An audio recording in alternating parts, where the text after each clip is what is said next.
Halo semuanya, apa kabar? Masih belum kena corona kan?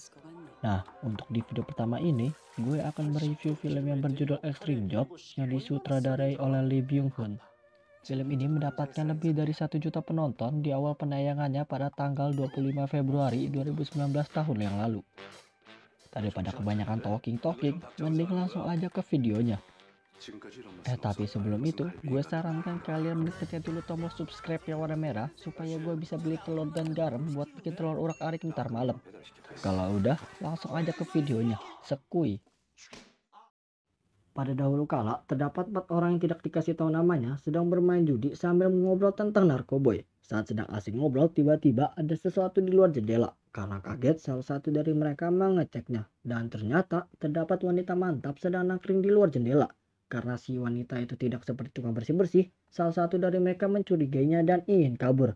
Namun, si wanita itu memberitahu bahwa sudah ada beberapa polisi yang sedang menunggu di depan pintu tersebut. Dengan inisiatif sendiri, si orang tadi langsung melompat keluar jendela dan cuman encok dikit doang. Alhasil para polisi itu pun harus mengejar orang yang kabur tadi. Cuman dikarenakan lari mereka lemot kayak indios, mereka pun kesusahan. Namun tiba-tiba seorang laki-laki tampan dan berani muncul dari samping menggunakan skuter.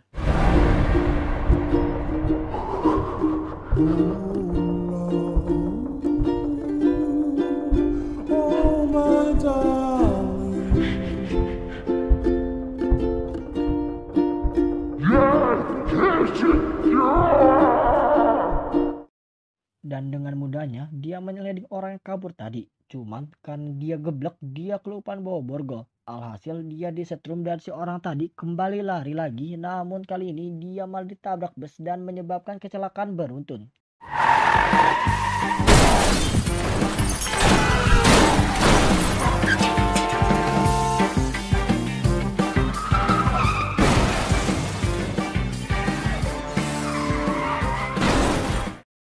Karena kelakuan mereka berlima yang kesusahan nangkep penjahat kelas lele, mereka pun dimarahi oleh kepala direktur mereka. Nah, di sini gue akan nyebutin nama mereka pakai nama yang gue bikin sendiri. Karena nama orang-orang Korea tuh pada ribet semua. Beda kayak di Indonesia yang paling pakai nama Budi, Andi, atau enggak Yanto. Yang paling kanan ada si cantik, lalu sebelahnya si rambut mangkok, yang tengah si ketua, lalu sebelahnya ada si senior, dan yang paling kiri si tampan. Di saat mereka keluar, mereka bertemu dengan tim lain yang jauh lebih hebat dari mereka. Mereka diajak makan oleh tim tersebut sebagai perayaan naik pangkat.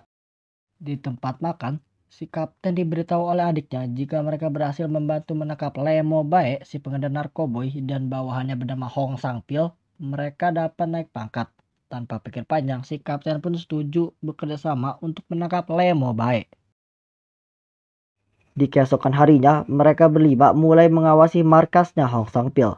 Di sini, si tampan bekerja sebagai penyamar, si cantik, ketua, dan senior mengawasi keadaan dari mobil, dan si pala mangkok mengawasi keadaan dari atap. Namun sudah berhari-hari mereka mengawasi, tetap tidak ada hasil sama sekali. Di hari selanjutnya, mereka lebih memilih mengawasi di restoran ayam goreng. Sampai akhirnya mereka melihat Lee Mo Bae datang ke tempat tersebut.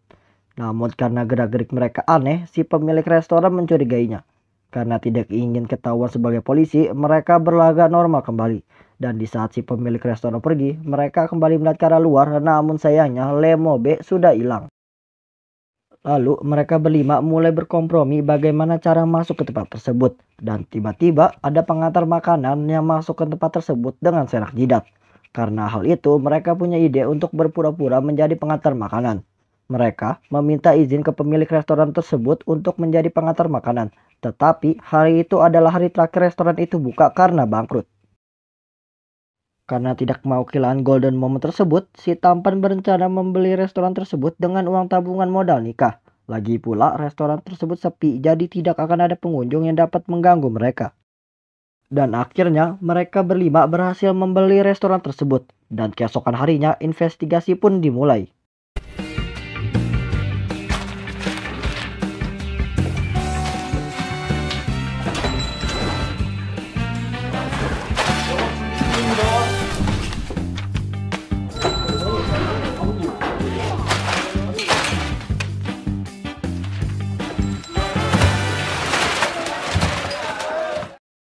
Namun entah bagaimana restoran yang dulu sepi sekarang malah banyak pengunjung.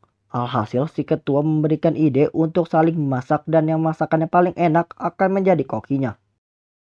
Dikarenakan si rambut mangkok berasal dari Suwon, pusatnya tulang iga, si rambut mangkok pun menang dan menjadi koki. Di keesokan harinya datanglah 2 ekor pelanggan yang ingin makan. Si ketua menyuruh rambut mangkok untuk memasak ayam goreng original seperti waktu kemarin. Namun entah kesambet apa, si pelanggan malah milih ayam bumbu dan mereka bingung. Dikarenakan si rambut mangkok berasal dari Suwon yang terkenal akan tulang iganya, si ketua menyarankan untuk memilih tulang iga saja sebagai bumbu di menu tersebut. Saat disantap, siapa yang menyangka kalau resep mereka rasanya mantap jiwa. Mereka pun senang karena resep yang mereka buat sendiri sangat enak. Namun, dikarenakan resep tersebut, restoran mereka malah menjadi ramai dan mereka tidak bisa mengulik informasi dari markasnya Hong Sang-pil. Pada malam hari, si Lemobe datang kembali ke markas Hong Sang-pil. Si senior mencoba menghubungi si ketua, namun karena restorannya rame mulu jadi nggak ada yang nanggep. Akhirnya, si senior mencoba mengejar Lemobe namun gagal gara-gara mobilnya berpencar. Dikarenakan si senior gagal mengejar Lemobe, si senior mau protes. Namun, 근데 이 새끼가 그게 뭔 자랑이라고. 야, 너만 족뱅이 치냐? 180도 기름에 데이고 카레에 베이고 씨발 얼마나 쓰라린 줄 알아? 아파. 지금 현재도 굉장히 쓰라린 상태야. 토막 살인범을 잡아도 모자랄 판에 매일 닭이나 토막 내고 있는 이 참담하고 막막한 심정을 너는 아시냐고요? 하루에 양파 4자루 마늘 5점 파 33단씩 까보셨습니까? 매일이 화생방입니다. 예스! 234만 원. 오늘 하루 매출액이야. 한 테이블당 3만 원이라고만 치자. 과연 내가 오늘 몇 개의 테이블 세팅하고 치웠을 것 같니?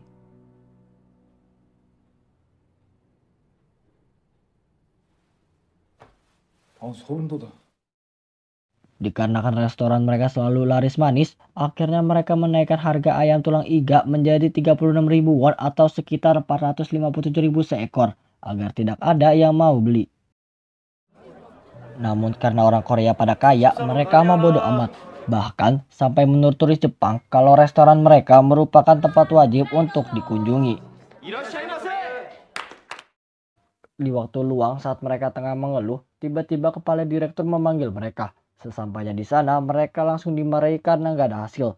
Tapi tiba-tiba ada telepon masuk dan ternyata isi telepon tersebut adalah pesanan dari markas Hong Sang-pil. Mereka pun langsung lari bersiap-siap dan memasak secepat kilat. Saat ingin membuka pintu, yang membuka bukanlah orang kekar sangar, melainkan nenek-nenek. Si kapten pun bingung dan menanyakan kemana orang-orang yang tinggal di situ. Dan ternyata hari itu adalah hari pindahan mereka. Mereka pun stres gara-gara target yang selama ini mereka incar malah hilang. Dikarenakan mereka gagal menangkap Hong Sang-pil, si kapten dimarahi oleh adiknya. Dan saat si kapten di rumah, dia malah dimarahi kembali oleh istrinya karena ia malah jualan ayam saat sedang bekerja sebagai polisi. Si istri menyarankan agar resign aja dan memulai hidup dari awal. Mendengar hal itu keluar dari mulut sang istri, si kapten menangis keras. Di keesokan harinya, saat mereka tengah merencanakan sesuatu, tiba-tiba datang seorang pria dengan kemeja rapih bernama Jeong mencari pemilik restoran tersebut. Rupanya, ia datang ke situ untuk bekerja sama untuk membuka restoran mereka di seluruh Korea Selatan dengan uang muka yang sangat banyak. Melihat uang sebanyak itu, mereka langsung setuju. Ternyata tujuan si Jeong bekerja sama adalah untuk mengedarkan narkobanya si Lemobe. Lalu di suatu restoran, Lemobe bertemu dengan kawan lamanya yang bernama Ted Chang. Di sini alasan Lemobe bertemu dengan Ted Chang adalah untuk bekerja sama agar ia bisa menjual narkoba lebih luas lagi. Ia menjelaskan kalau ia akan menjadi pemasok narkoba dari negara lain dan Ted Chang akan jadi pembeli dan pengedar. Mendengar bisnis itu, Ted Chang pun setuju. Di tempat lain, si Tampan dapat berita di sosial media kalau restoran mereka yang ada di seluruh Korea dapat penilaian yang buruk, seperti banyaknya baku hantam antar karyawan atau ayam goyeng yang rasanya seperti narkoboy. Si Tampan mengatakan kalau begini terus bisa-bisa mereka bangkrut. Mendengar hal itu, si ketua mencoba berbicara ke Jeong, namun si Jeong hanya bisa meminta maaf. Di malam hari, mereka menginvestigasi karyawan-karyawan karena banyak hal yang mencurigakan. Seperti pelanggan yang datang ke restoran semakin berkurang, tetapi antar pesanan malah makin banyak. Dan lebih anehnya lagi, banyak dari pelanggan yang langsung membuang pesanannya. Dikarenakan hal ini, si ketua membagi pekerjaan. Si senior dan ketua mengelilingi TKP, si tampan menjadi koki, si rambut mangkok menghajar karyawan-karyawan tersebut, dan si cantik mengawasi restoran. Keesokan harinya, saat si senior dan ketua mengelilingi TKP, mereka melihat pelanggan yang memohon-mohon agar pesanannya dikembalikan. Melihat hal ini, mereka langsung mendatangi kamar si pemesan, dan rupanya si pemesan tersebut adalah pengguna narkoba. Dari tempat, si rambut mangkok datang ke restoran untuk memberi pelajaran kepada karyawan-karyawan di sana. Namun karena kebanyakan gaya, dia malah bonyok dan ditangkap. Karena hal ini, si Lemobe jadi tahu bahwa restoran yang diajak kerjasama merupakan polisi dan mengira kalau si Jeong bersekongkol dengan para polisi itu. Di paginya, mereka berencana untuk menggerebek kantornya si Jeong berlima. Namun karena si rambut mangkok gak ada, jadi cuman mereka berempat. Saat mereka sudah berada di sana, rupanya tempat tersebut sudah kosong total. Dan tiba-tiba si cantik dapat video call dari rambut mangkok. Yang rupanya itu adalah ulahnya si Hong Sang-pil yang berencana untuk membunuh rekannya apabila mereka tidak datang. Karena mereka tidak tahu di mana si rambut mangkok berada, si cantik mencoba mencarinya lewat aplikasi date online. Dan akhirnya dapat.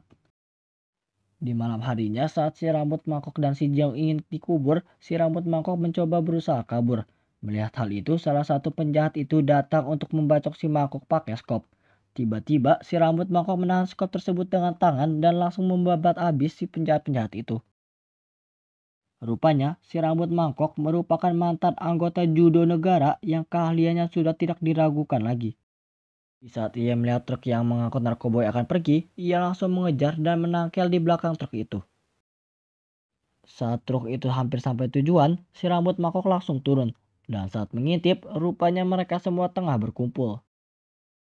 Di sini, si Lemobe akan menjalankan bisnisnya dengan Taecang. Namun saat sedang bertransaksi, tiba-tiba ada sirine polisi yang dibuat oleh si rambut mangkok tadi. Taecang pun panik dan berasumsi kalau si Lemobe membawa polisi untuk menjebaknya. Karena kesal, Lemobe langsung menembak kaki Taecang. Di saat Taecang akan dieksekusi, tiba-tiba datang mobil ambulans. Ternyata itu adalah kendaraan si 5 polisi koclok itu. Nah, di saat inilah latar belakang dari 5 polisi koclok itu akan ditampilkan. Yang pertama ini ada si rambut mangkok. Cuman karena sebelumnya udah gua jelasin, mending gua langsung skip aja. Yang kedua ada si senior. Si senior ini merupakan mantan tentara khusus angkatan laut yang memiliki rumor kalau dia pernah membunuh orang. Yang ketiga ada si cantik. Siapa yang menyangka kalau si cantik ini adalah juara Muay Thai.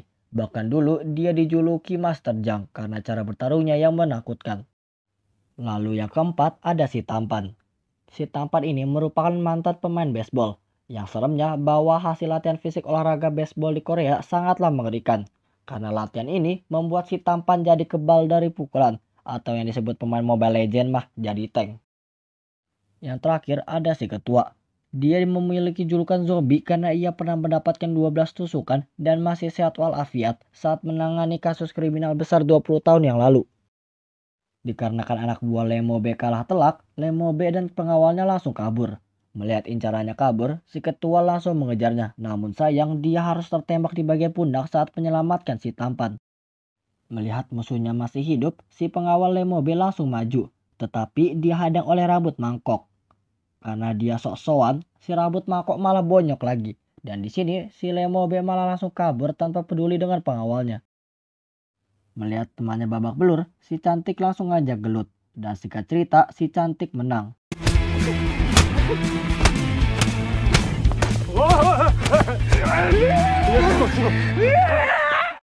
Di saat Lemobe sedang menyetir kapal, tiba-tiba si ketua sudah nongol di jendela dan siap untuk menangkap Lemobe. Karena Lemobe nggak mau ditangkap, Lemobe langsung ngajak gelut dan pergeludan pun tak terelakkan. Namun karena si ketua sudah banyak pengalaman, si ketua pun menang dengan susahnya. Lalu Lemobe dan kawan-kawan diikat pakai solatip, gara-gara borgolnya nggak cukup. Ya dikarenakan ini teh film, pasti polisi datanya saat semuanya udah kelar. Ngaretna teh meni edan. Dan film pun ditutupi dengan adegan si 5 polisi koclok itu naik pangkat. 자동차는 16 Nah, gimana? Bagus gak filmnya? Menurut IMDb, nih film dapat rating sekitar 7.0. Tapi kalau menurut gue sih, ini film mending dapat 8.5. Dikarenakan, ini film tuh komedinya ngena banget, enggak garing. Lalu, pesan apa yang bisa kita petik di film ini? Ya tentu saja, kalau kalian nanti jadi polisi, tolong jangan jualan ayam. Nah, mungkin segini aja dulu video yang gue bikin. Kalau ada kata-kata yang gak enak, jangan ditelan tapi dibuang aja kayak mantan kalian. Gue undur diri dan stay safe everyone. Bye-bye.